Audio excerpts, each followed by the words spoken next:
Kita sekarang sedang pemangkasan Teh tanaman teh guys. bersama dosen. Itu guys. Oh, halo WhatsApp. Jadi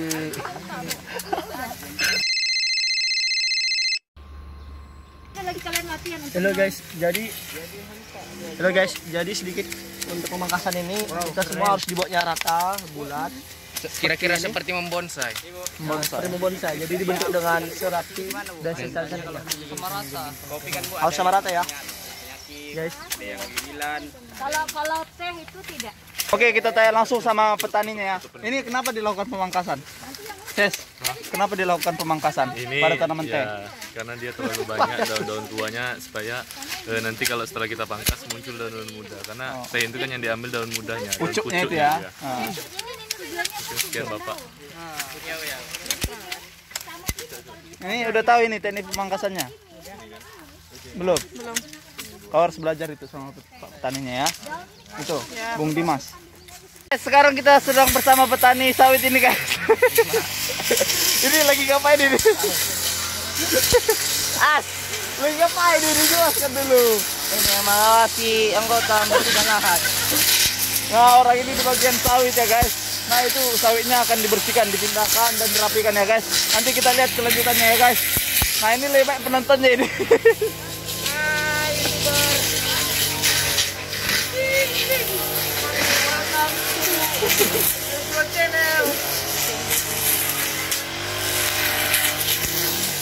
Merangsang pertumbuhan pucuk lebih banyak.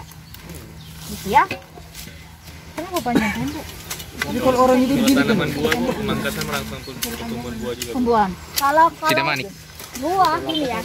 Jadi sebenarnya tekniknya sama sebenarnya. Jadi proses fotosintesis terjadi yang dilaksanakan oleh daun. Proses fotosintesis akhirnya menghasilkan karya, yaitu hasilnya adalah karbohidrat dan sebagainya itu lari ke akar. Dari akar dibagikan lagi kembali ke disebar lagi ke setiap bagian tanaman.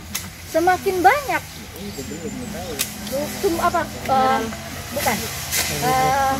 semakin banyak bagian-bagian daun ataupun batang yang tumbuh ketika sedang pembentukan buah, maka buahnya pasti lebih kecil. Karena akumulasi makanan itu larinya merata di semua bagian. Otomatis maka kita perlu melakukan istilahnya pemangkasan atau perompesan. Perompesan itu mengurangi jumlah daun, mengurangi jumlah cabang sehingga makanan itu larinya kepada buah. Nah itu kalau pada buah. Nah kalau kita pucuk makanya ini larinya kepada pembentukan pucuk. Itulah ya. Bu, izin bertanya soal kalau misalnya panen itu Bu, apa itu namanya? Untuk alat panennya? Tangan. Tangan nama alat. Ada yang Tangannya alami. cuman di belakangnya. kayak ketam gitu kan. Saking cepatnya dan mereka udah biasa ya. Jadi ya jadi langsung gini aja. Di belakangnya ada keranjang itu. Ya, buang dia. Keranjang Jadi belanja. presisi namanya presisi dia membuang ini dengan begini itu sudah betul. Udah karena itulah ala bisa karena dia Biasa Bu. Mahal ya teh ini Bu? Mahal Bu. mahal ya teh. Teh ini jangan diminum 5.000. setelah makan. Di warung. Teh diminum sebelum makan. Kenapa? Karena teh mengandung kafein yang sangat tinggi dibanding kopi, sehingga menghambat proses penyerapan zat besi di tubuh.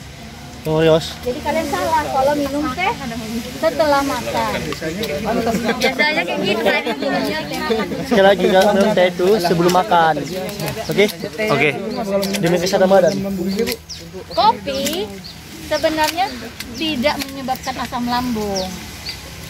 Kalau airnya Kalau tidak dicampur. Kalau dicampur dengan jagung, beras, belum pernah kalian tahu makan? Ibu sering goreng dulu kopi sama jagung sama beras. Iya Bu. baru di mix. Kakek ibu suka. Nah, yang di mix itu cenderung menyebabkan jantung lebih berdebar.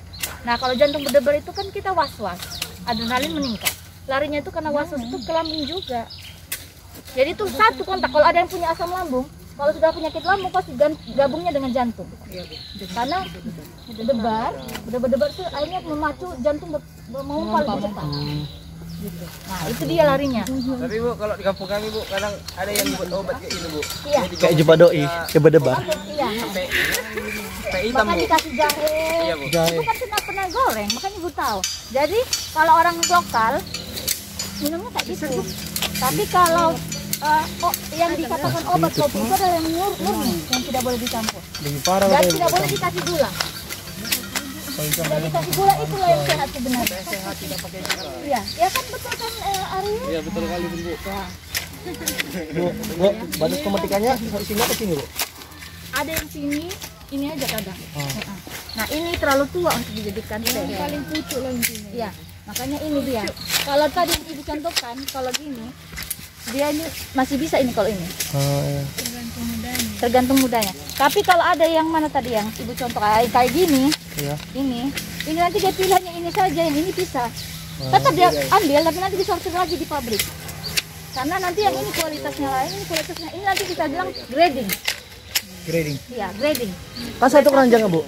Kan satu keranjang. Bisa di pabrik nanti. Nanti dipisahnya di pabrik. Masuk di pabrik. Nanti lerut itu di pabrik itu kan. Iya. Nanti baru dia ada mesin pemisah dia tuh. Yang kasar sama yang lembut dipisahkan. Jadi kasari murni. Ini model pangkas apa ini?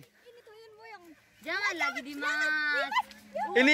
Ini model pangkas apa ini? Moha. Bukan, ini Cepat. pangkas dia 231. Oh, 231 gitu dia. seperti ini, seperti kepala Dimas. Ya, 2, ini contohnya. 3, 1. Oh, 2, 3, 1. Ya, 2 di sini, 3, Ini? 1.